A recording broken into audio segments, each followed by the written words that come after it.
Welcome everyone, Costin here with a discussion about the weakest legendary lords in Total War Warhammer 3 Immortal Empires, a revised list, because I've already talked about this, but with certain changes and with certain things that I've learned playing the game for many hours ever since Immortal Empires has come out. I decided to revise this list and talk about the weakest lords currently in the game as of this moment. It's gonna be a while until we get a new patch, it's gonna be a while until certain races get reworked, and certain races do absolutely need a rework to be far better than they currently are.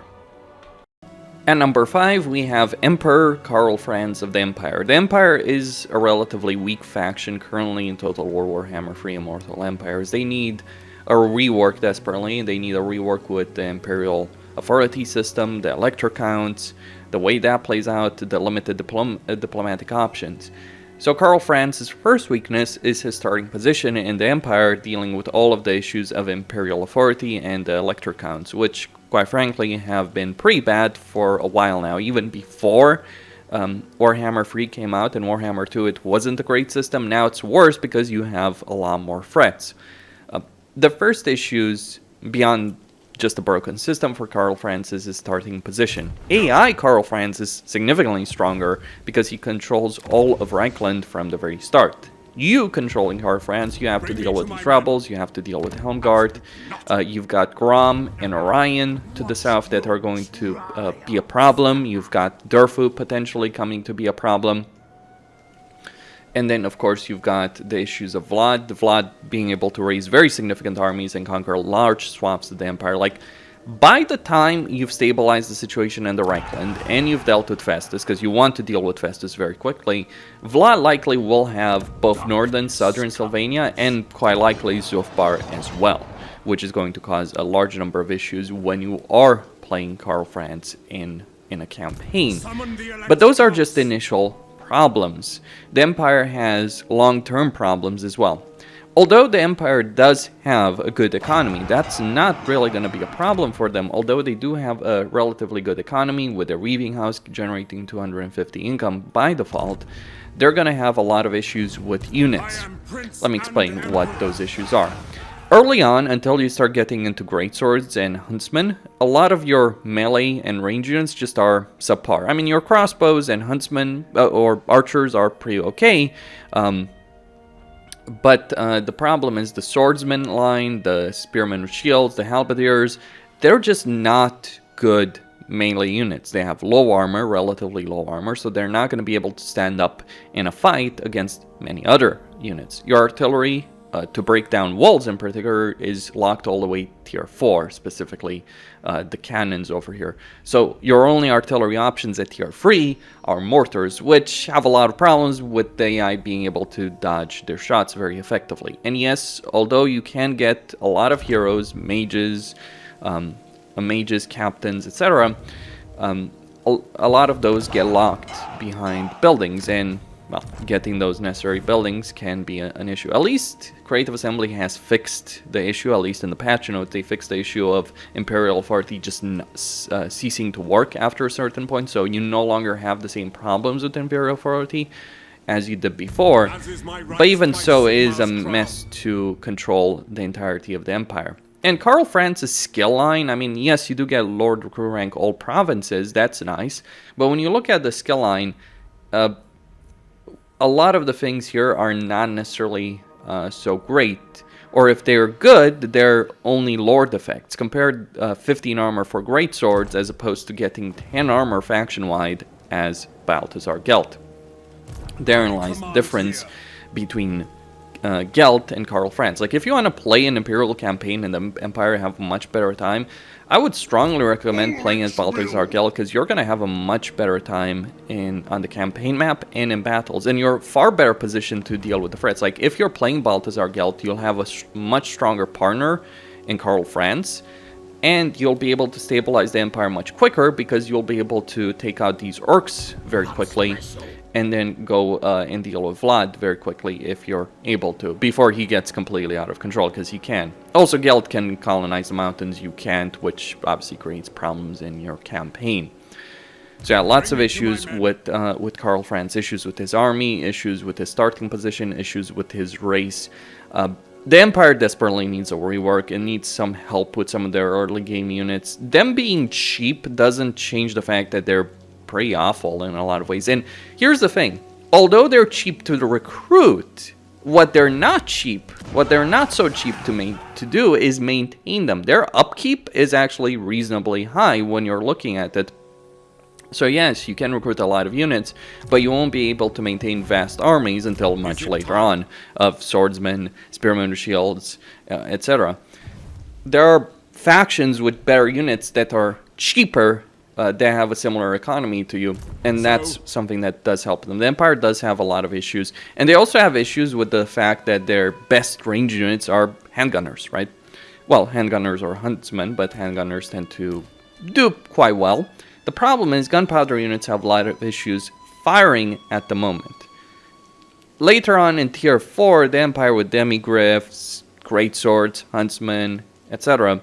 can do pretty well, but their early game is especially weak, and that holds them back in a very significant faction. And the one that has the hardest early game is Karl Franz. Of all the Imperial Legendary Lords, it is not a fun experience playing as him. And even when you stabilize the entirety of the Empire, which can take a significant portion of the campaign, even when you've conquered the territories, you're still going to be behind compared to other factions. And you're going to have a fairly tough fight dealing with Vlad by the time you've dealt with Festus. So lots of issues to deal with when you're playing as Karl Franz. And finally, one thing to mention, one thing I've noticed, it feels like the Imperial counts tend to do worse in a campaign when you're playing an Imperial faction than they do when you're not playing an Imperial faction as either Karl Franz or Balthasar Gelt. I think this is due to the limited diplomatic options between them and between you and them. And that's something that's contributing to that situation, because it doesn't matter, like, say, if Midland is burned to the ground, Taliban might not do anything about Festus, even if they have armies right next door capable of containing Festus. It's just one example, because without defensive alliances, military alliances, and all that kind of stuff, you do have quite a few issues to tackle in your campaign, and you're just not well positioned to deal with it. And even then, when you do deal with them, you're going to be behind other Legendary Lords and other races. And number 4, we have Tretch Craventail of the Skaven. The Skaven are a pretty decent race if they have a Legendary Lord to support their strengths. Craventail does not do so. So when we're looking at faction benefits, he does get benefits when he declares war. Okay, that's all well and good. But his army is focused on Storm Vermin and Clan Rats. Clan Rats, okay, they can be pretty decent early on. Storm Vermin can be decent, but they're not the main strength of the Skaven army. If you rely on Storm Vermin to get ahead in a campaign, you're going to have a lot of issues in said campaign. So the problem with Storm Vermin is that although they're decent, they're pretty expensive units, and they're not really cost effective. There are much better cost effective units that you can get, especially as Clanician or Ikikla or Fraught. There are much better units. Like, you can focus on the Hidden Lair and get Night Runners, but Tretch doesn't have anything to support those units, and that's one of the reasons he's weak. In terms of his own personal ability, when we're looking at this, yes, he gets a charge bonus to Storm Vermin. He does get melee benefit in terms of armor piercing and base weapon damage. That's all well and good. But ambush chance benefits, not very significant. Missile resistance, pretty decent.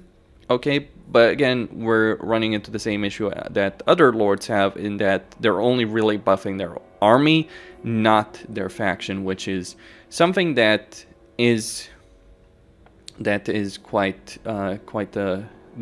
create quite a few problems. That at least he does have pretty decent casualty replenishment, though that's not necessarily a big issue for Skaven. Lord effects, I mean, Tretch, it's just pretty horrible when we're looking at the Lord effects. He gets Devastating Flanker. What does Devastating Flanker do? Devastating Flanker, they double their charge bonus when attacking the rear flank of an entity. Okay, all well and good. That's decent, but melee attack during ambushes and melee attacks after retreating when attacked, that's not so great when you think about it. I mean, it can be great if you're ambushing an army, but if you're going in a straight up battle, those bonuses are less significant. And when you're playing a campaign in Immortal Empires, you don't want to be retreating. You want to be constantly on the attack, especially with your main army. Like, your main army should never really be in a position where he has to retreat from a battle to get the benefit, and therein lies the issue. Tretch also is the worst legendary lord in terms of combat potential of all of them. He might have decent survivability, but damage potential wise, like put him up against Snitch or Claw, and what Claw can bring to the table with bloody nuclear weapons, then yes, he is pretty weak. And beyond that, beyond all of those problems, how his playstyle just doesn't necessarily suit the Skaven playstyle, here's another major issue that Claw has. And this is a similar issue that Karl Franz has, and quite a lot of the legendary lords on this list. Start position. He starts in the Darklands. And the problem with the Darklands is not that it's particularly harsh as a starting area, it's that it's huge. The distance between settlements is pretty massive, and the problem that creates in your campaign is that it's going to make your expansion slower. And being able to expand very quickly in a campaign, capturing a lot of territories, capturing a lot of settlements, is actually very significant to your campaign strength. The fact that Tretch starts in the Darklands, where the settlements are very spaced out, is going to cause a large number of issues in his campaign. And I think it's also going to be an issue for the Chaos Dwarves when they add them, unless Creative Assembly makes some changes to this area, because it's way too spaced out at the moment, and that does limit your growth, your potential as a faction. In particular for Skaven, the Skaven economy and the Skaven in general do rely on having a very large number of territories under their direct control, because the way their economy works is that you get a bunch of structures in settlements, and then in your capital, in your capital for the economy, you get arcane generators all the way to the Warpstone reactor, which gives you 50% income from all buildings province-wide. But individual regions are not going to generate that much. It's the entire province together that can generate a significant amount of cash for a Skaven. The money is there for a Skaven, but it's through specific circumstances, controlling entire provinces, having a lot of regions in those provinces. And while the Darklands certainly have a decent number of regions in their provinces, well, not the Wolflands, but the Blasted Wastes, the Desolation, and the Plain of Bones, although they have a decent number of regions, they're very, very spaced out compared to, say, compared to Sylvania, as an example, which has a lot of settlements very close together, and Zufbar as well. Lots of settlements close together.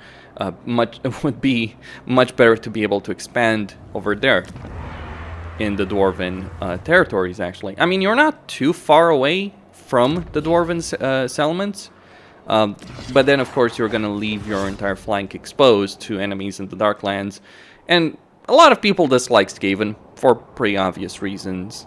You could beat, and picking a fight with both Skarsnik and Forgrim is maybe not the best idea to pursue early on in a campaign, especially when you've got foes over here with Emmerich, and you're not in an ideal situation to deal with them. I mean, hell, let's just compare it. Look at Clan Morse, look at Queek and what he starts with. For all the issues Queek has, and he does have them, look at Queek's situation. He starts with a minor settlement in Blightwater, but he has access to two other settlements very quickly, and then he has 3 more over here in the Eastern Badlands, and then, of course, Karak Azul. So Queek can get control of 3 entire provinces fairly quickly in his campaign, let alone Karak 8 Peaks, though of course Karak 8 Peaks is not as useful for Skaven. He is going to be vulnerable from attacks from the flank, absolutely, but Queek has access to a lot of territory that's very good and would allow him to expand far quicker than you'd be able to. Like, it's just going to take you turns to even get to the Darkhold, and then more turns, or I guess you could use another way, to get to the Ash Ridge Mountains to get access to go deal with Emmerich. And that's just getting to them, let alone the battles you're going to have to fight along the way. as well. And for all the Storm Vermin benefits, you're not going to be able to recruit Storm Vermin for a while yet. The only major benefit that I'd say Tretch has is the Rictus Great Clan Hull, which you can get if you're playing as Clan Moors. Like, if you want to play a Storm Vermin campaign, I maintain that something that I've said a while ago, that Queek is much better situated to make use of them. Yes, he's not going to get the same armor, base weapon damage, and base weapon damage per experience rank for all Clan Rats and Storm Vermin, but he's going to be able to recruit a lot more of them quicker in his campaign than Tretch would be able to. So yeah, Tretch, one of the worst legendary lords in the game, because he doesn't really work very well with the playstyle of his race. He doesn't have a great start position. His lord effects are mediocre, to say the least, and just doesn't end up working very well when you all add it all together. I mean, you can play him. He's still a Skaven legendary lord. You can play him. You can make it work, but he is by far and away the worst legendary lord for a Skaven, and one of the worst in the entire game. We have, to no one's surprise, Tzarina Katarin of Kislev. Katarin has been one of the worst legendary lords since Immortal Empires came out, and she wasn't necessarily that great in Realms of Chaos. What made her pretty decent is the fact that she got a lot of quests and a lot of rewards early on in her campaign, and she could get access to 2 of the major Kislevite cities early on in the Realms of Chaos. But Katarin has never been that great in a lot of ways. Just her weaknesses were hidden in the Realms of Chaos, but they're very much on full display in Immortal Empire. So what are her problems? Well, the first one is obviously a devotion issue, because instead of ending up fighting a bunch of warriors of chaos, she's actually going to spend a lot of her early campaign fighting with Vlad, potentially fighting Draika and Azak, though you can delay that if you play your cards right diplomatically, but devotion can be an issue. Her starting army is the weakest starting, or one of the weakest starting armies of any faction in the entire game. I'm not joking on this. Compared to the relative strength of her enemies. Now, they did remove the mammoths from these armies, but they didn't remove the ice trolls, and you still have an entire province to conquer against a much more powerful foe. And it can be difficult getting a head start. You also start only with a tier 1 city, compared to, say, Kostaltin, which starts with Erengrad at tier 2, which is significantly more powerful. Or compared to Boris Ursus, who doesn't start with a settlement, but starts with Warbear Riders, Tsarguard, and Armor Kossars in a Patriarch. Both Kostaltin and Boris start with Patriarchs. That gives them a lot of replenishment early on. Now here's another problem. Katarin's army is focused on Ice Guards. Like, if you're playing with Katarin, you want to eventually get Ice Guards for her. The problem with Ice Guards is that they're not really the best in Kislev's roster. In fact, they're kind of pretty weak. Yes, they're good ranged units. They're pretty good ranged units. But Kislev's roster, the strength of that roster, comes from things like Tsarguard, Warbear Riders, even Snow Leopards. Believe it or not, Snow Leopards can be a very cost-effective unit. Like, if you want to make crap stacks, you might find it surprising that Snow Leopards can be very effective. But one of the most effective units is actually the War Sleds. The War Sleds are very effective units. They're good. They're capable of doing a good amount of range damage. They're capable of doing pretty well in melee. And they'll survive far better in a fight than the Ice Guard will. I mean, it's kind of funny for all the hybrid units that Kislev has, that the dedicated units that Kislev has for melee in particular are some of the best units that they have. Like, the best range unit, as far as I'm concerned, is actually the Streltsy. I mean, the Ice Guard can be significant, but comparing cost, it's far more significant. Ice Guards are far more significant. Now, Streltsy, of course, have a lot of issues when it comes to the problems that gunpowder units have, absolutely, but it is cheaper to recruit a lot of Streltsy than it is to recruit a bunch of Ice Guard, even if you will maintain them for 50% less upkeep. But that's just one problem. Like, her army not being that amazing. I mean, compare it to Boris Ursus, who's getting a major upkeep benefit to Warbear Riders, which are significantly better unit. Yeah, units, it's no comparison. Also, Boris gets benefits to Stargard in his army, so he's actually able to utilize 2 of the best units that Kislev has in their entire arsenal. As for Kostaltin, yes, he isn't that great, but he does get that massive ward save to all Patriarchs faction-wide, and he does get benefits to Kossars, and also melee benefits due to Frenzy that he does have in his entire army. And while Kostaltin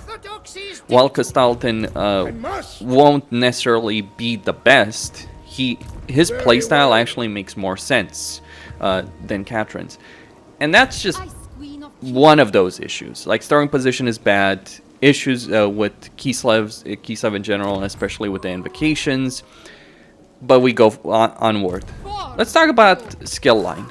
Katarin doesn't have a melee skill tree. If she had a melee skill tree, we'd be singing a different tune over here, but she doesn't have a melee skill tree, and her magic tree is pathetic in comparison to Tempest magic, because Frost magic is just not as good as Tempest magic. Tempest magic, you can decimate entire armies with some of the spells that are available in the Tempest skill tree. So if you want to use magic in her army, you don't want to use Katarin as your magic user in this army. You want to get a mage. Thankfully, Creative Assembly has given us 1 research for free if we're playing Katarin, given us Ice Sculpting, and she does get the benefit to recruit hero crew ranks for maidens, but a spell like Blizzard, the damage this spell can do, or Hawks of Miska, which doesn't affect friendly units, these 2 spells can obliterate entire armies compared to Katarin's pathetic spells.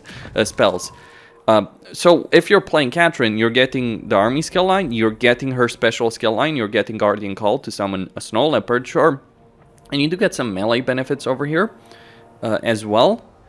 Absolutely, but Embodiment of Water is not going to make up for the missing melee skill line. And she is a decent combatant in melee, but she's never going to be that great.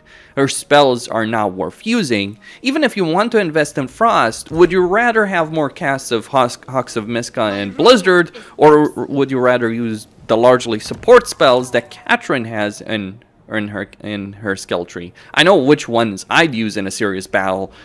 I would never bother with Katarin's magic in an actual battle. So there's no point whatsoever, and at least once you've gotten a mage, there's no point whatsoever to cast any magical spell that Katarin does have, because they're not worth using when you're looking at their effects compared to the strength of the other school of magic. Like, if she was a Tempest mage, sure. If Frost magic was better, sure. Could be different.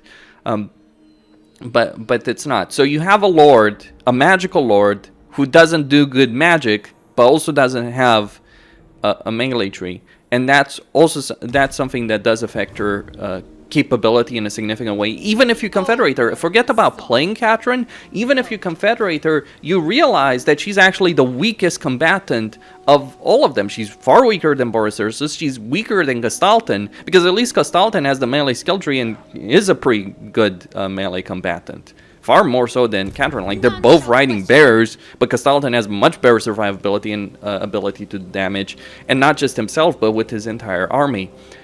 And then there's the supporter system. The supporter system that weighs down on both Kostaltin and Katarin. Now, here's the problem.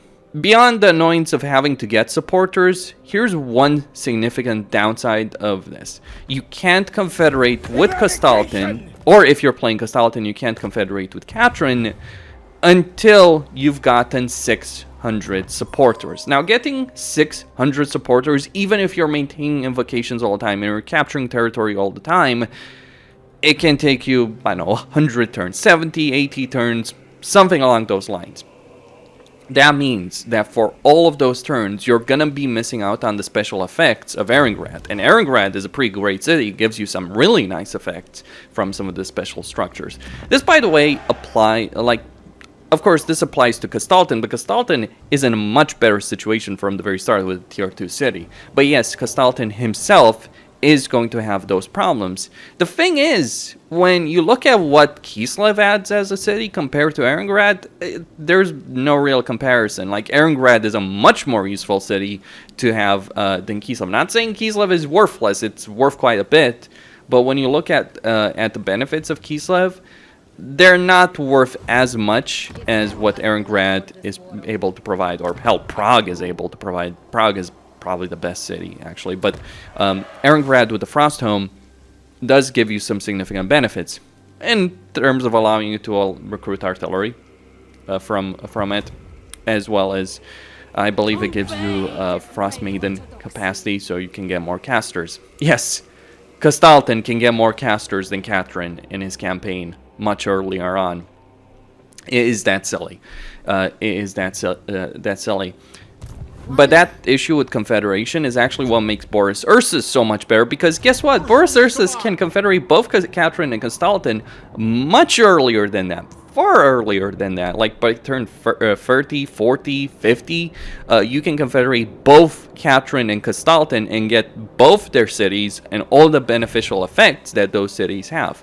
In Realms of Chaos, the situation with Katarin was different because Erengrad was not controlled by Castalton, so if you're playing Katarin, you could get all 3 major Kieslevite cities and all the benefits they had relatively early in your campaign. If, however, you're playing as Katarin in Immortal Empires, you're going to find getting Erengrad to be something of a nuisance. And your start position is also pretty miserable because you want to deal with Frot, but you're pretty far away. Castalton can deal with Azazel and Frot far quicker than Katarin, and he's actually better positioned because he starts with Streltsy in his army, and he starts with War Sleds. The only beneficial unit that Katarin has early on is getting this Ice Guard unit with swords. I'll take 2 units of Streltsy and a War Sled versus an Ice Guard any single day. If she started with 2 Ice Guard units, it would be better, but even then, it would be. I would still argue Castalton is in a better position because he can deal with Azazel fairly quickly in his campaign, eliminate 1 major threat, and then swoop on, deal with Frot, then stabilize Krakadrak. The Kislev campaign plan is to stabilize the north and then conquer the south, conquer Sylvania in particular, Ostermark, conquer these territories to get an economic heartland for your empire from which to expand in other parts as well. And Katarin is just poorly suited for Kislev's campaign plan in a lot of ways, because she takes the longest to actually deal with all those issues, and she has the worst starting position of all of them and the worst lord effects.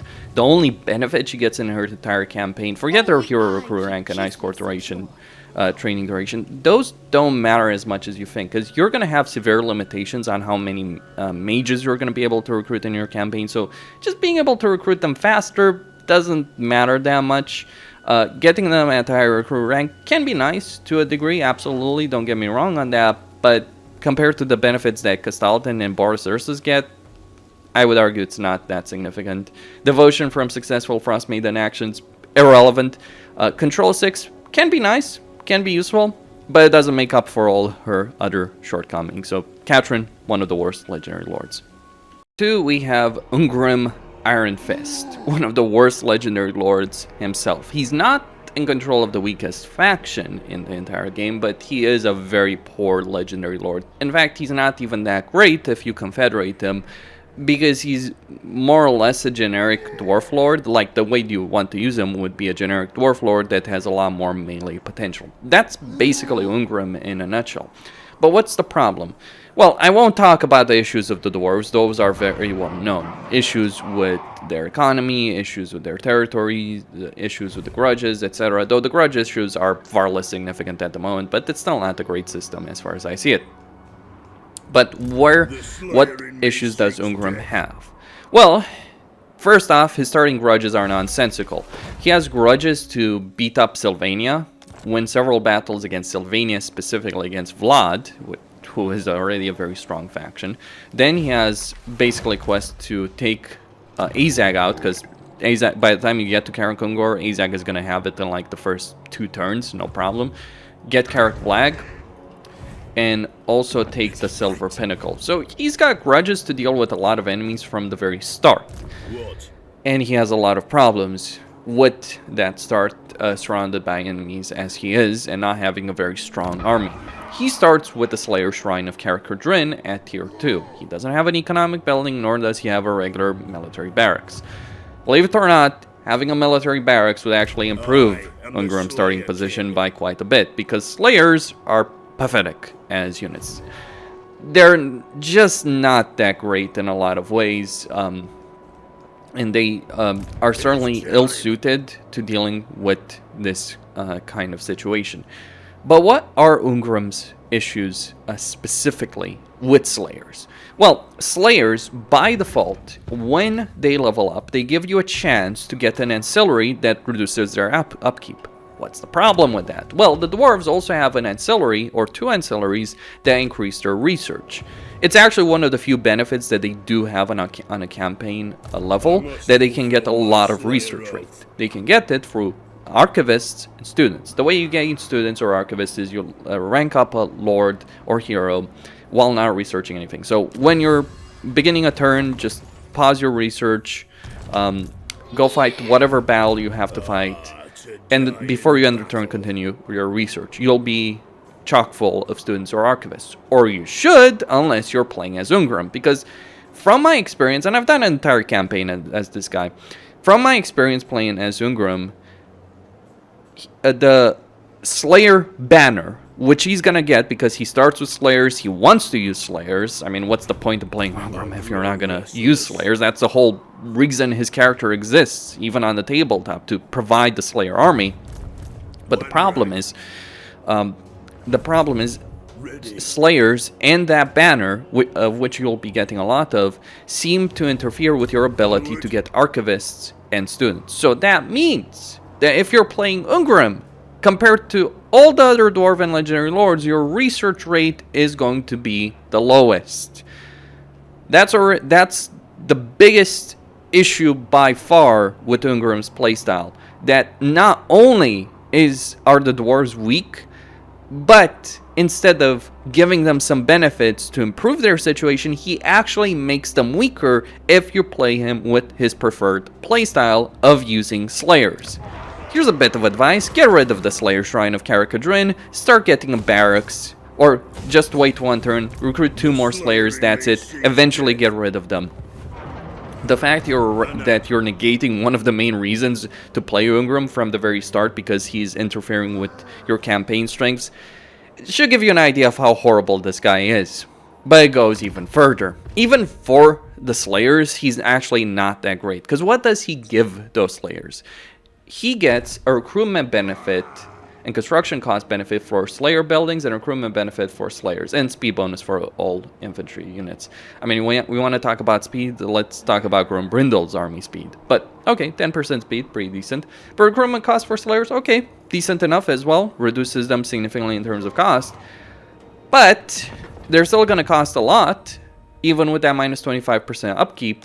For Slayers, they're still going to be very expensive to maintain. Just reducing the recruitment cost is not enough with units. You also need good upkeep, and Ungrim starts with 25% because the assumption is you're going to be getting a lot of those banners to reduce it by 20%. But even then, it's still a significant enough cost.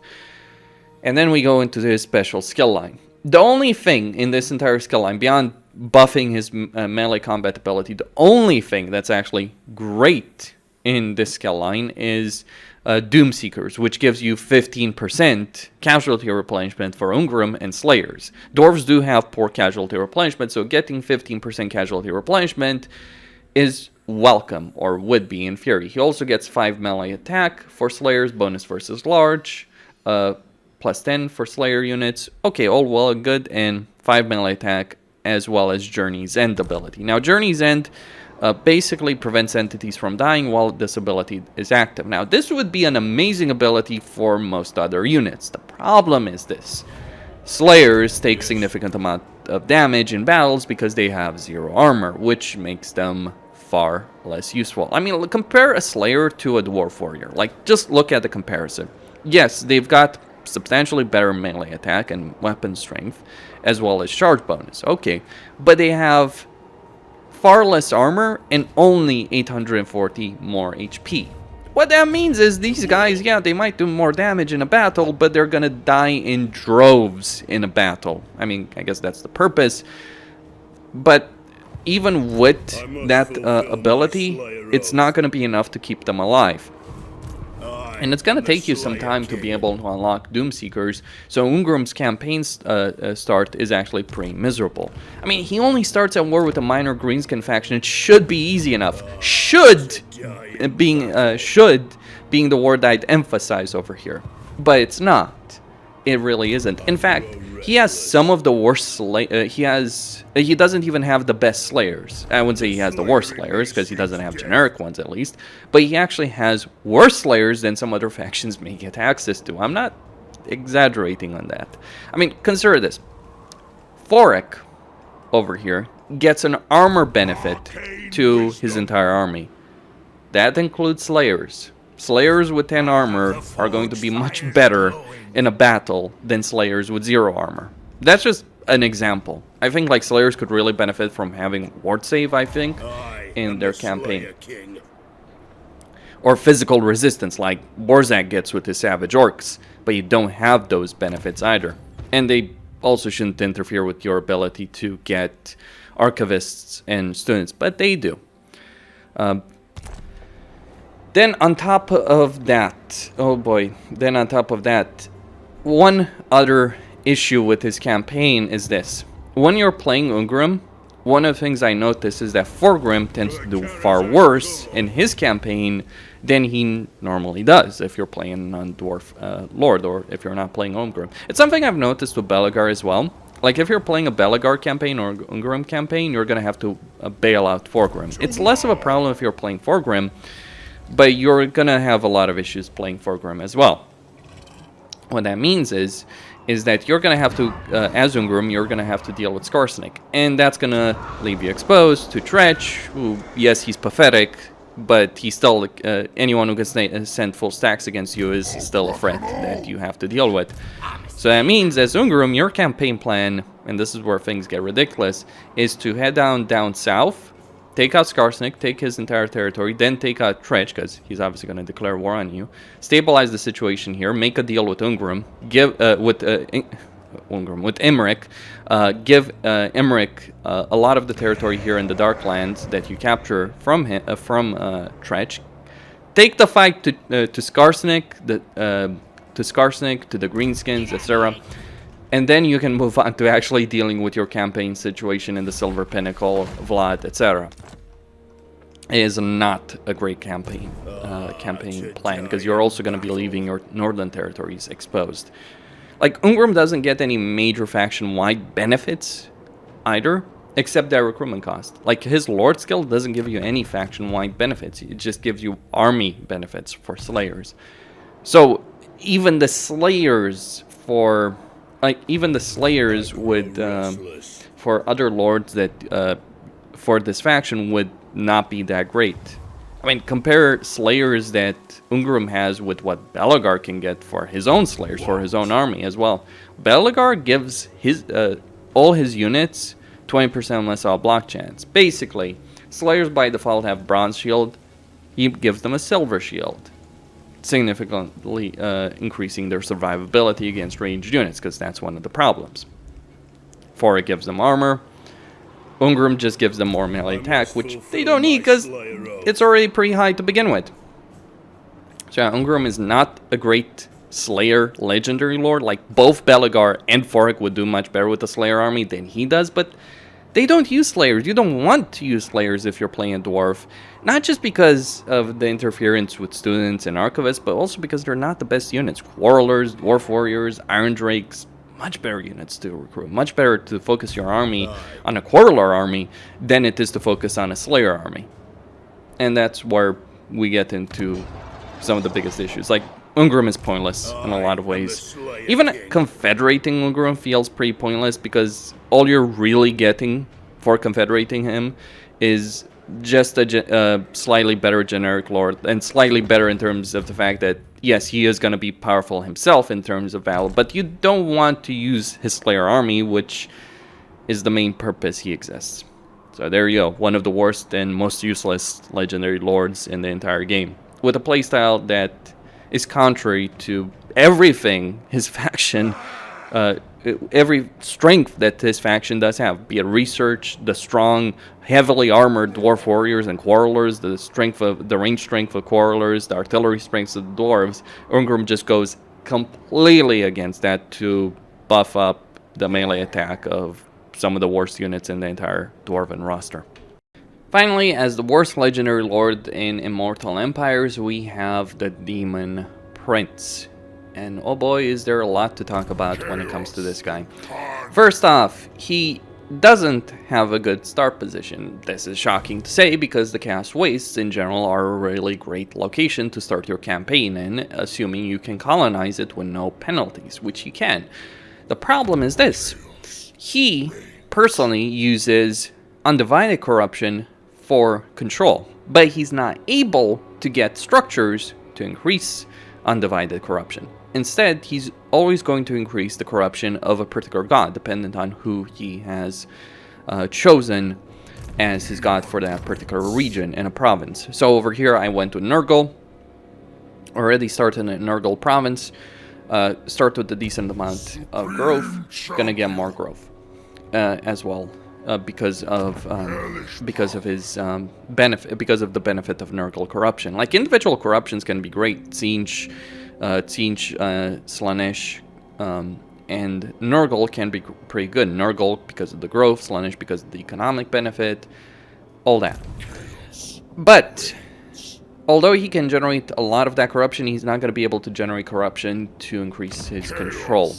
One of the things I feel he could use is a benefit to control dependent on what types of buildings he's chosen. So for instance, if I were to occupy this entire province with Nurgle, then my control should be tied to Nurgle in this province. That would help him by quite a bit, but it wouldn't be enough. He can't trade. Like diplomatically speaking, he doesn't have a trade option, which is a far more substantial issue than one might believe, because without trade, your economy is going to be weaker. And this is also worsened by the fact that his base economic buildings only generate 100 income. Yes, he can upgrade them to 400 by tier 4, but he is going to have a far more limited economy than he should. I mean, his economic buildings might generate the same kind of income as Kislev. Now, granted, they're cheaper than Kislev, at least at tier 1, but even so, it doesn't necessarily matter if you can't benefit from trade. You also can't really benefit from resources, because resources, although they're going to give you benefits, they're not going to give you economic benefits. They're going to give you recruitment benefits, but they're not going to buff up your income. So he has the worst economy in the entire game. All of the demonic factions have a relatively weak economy, but they make up for it in different ways. Like Khorne can get a relatively strong economy if you capture a lot of territories. Now, that is a bit of a problem with Khorne, considering that you want to burn every settlement to the ground, and you have to, because you won't have the skulls to occupy all of them. But if you do capture a lot of territory as Skarbrand, you certainly can get going in your campaign. If you're playing as the Daemon Prince, you won't have those same kind of benefits, and it gets worse from there. Unit recruitment wise, by default, you only have Chaos Furies as well as Marauders from the various gods. This is a DLC unit, by the way, and it's for a DLC for a different race, which is the Warriors of Chaos. So without the Champions of Chaos DLC, you're only going to be able to recruit Chaos Furies by default, or Slaaneshi Marauders. Things like Nurglings, Bloodletters, etc., they do require you to get glory, demonic glory for the gods. Now, here's the problem with demonic glory. It replaces your research tree, and it's not as good as having a dedicated research tree that can significantly buff your faction. Buff it in terms of sacking settlements, control, you name it. So you're lacking research options if you're playing as this faction. You do gain some benefits, of course, that could be considered the same kind of benefits that you would get from research, but there's still quite a few problems when it comes down to playing this faction. I mean, there are some nice benefits over here, like income from sacking settlements if you're following Tzeentch. If you get to this tier 4 of Tzeentch demonic glory, But your campaign start is the worst campaign start in the entire game. Not because your starting position is so hard. Like, if you threw this guy against in the same position, like, say, someone like Thorgrim or Ungrim or Katarin started with, yeah, he'd be dead in the water from the very beginning. But you actually have a great start position in the sense that you're starting in Cast Waste, but the thing is you're not able to fully utilize that start position because your faction and lord are so weak.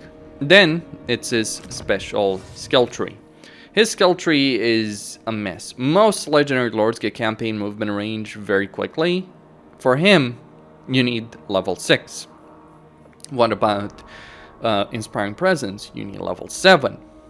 And although he does have a bunch of benefits over here, those benefits, all of those benefits, are Lord Army benefits, not faction benefits. So he doesn't actually get anything that benefits his entire faction from the skill line, which is something that very few other legendary lords have. I mean, there's certainly some selfish legendary lords, as I'd call them, in the game, but at least they have factions that aren't this weak. He not only has selfish legendary lord benefits, he's also in charge of the weakest faction by far in the entire game. He has issues with unit recruitment, unit rosters. One of the problems is that the best units you actually have are the Khorne units, the Bloodletters, Exalted Bloodletters, Bloodthirsters, etc. They can be pretty good, but turning provinces into Khorne provinces will severely limit their economic potential, because every god, like dependent on who you're following, but every single one of them has a variant of this structure right here that gives you more income if you meet certain conditions. For Nurgle, it's growth. For Slaanesh, it's control. For Tzeentch, it's magic. For Khorne, it's having an enemy lord in your territory. So your economic potential, if you dedicate the province to Khorne, is going to be far more limited, but you want to do that for the army potential that Khorne has compared to all the others. I mean, Nurgle is okay, but it doesn't hold a candle compared to Khorne when it comes to army potential. So you have those problems in terms of recruitment, you have problems in terms of your economy, you also have problems in terms of the Lord himself. He's a pretty big guy, which means that he's very vulnerable to range fire. He starts with very low armor by default, only 20, and buffing that armor up is going to be a bit of an issue.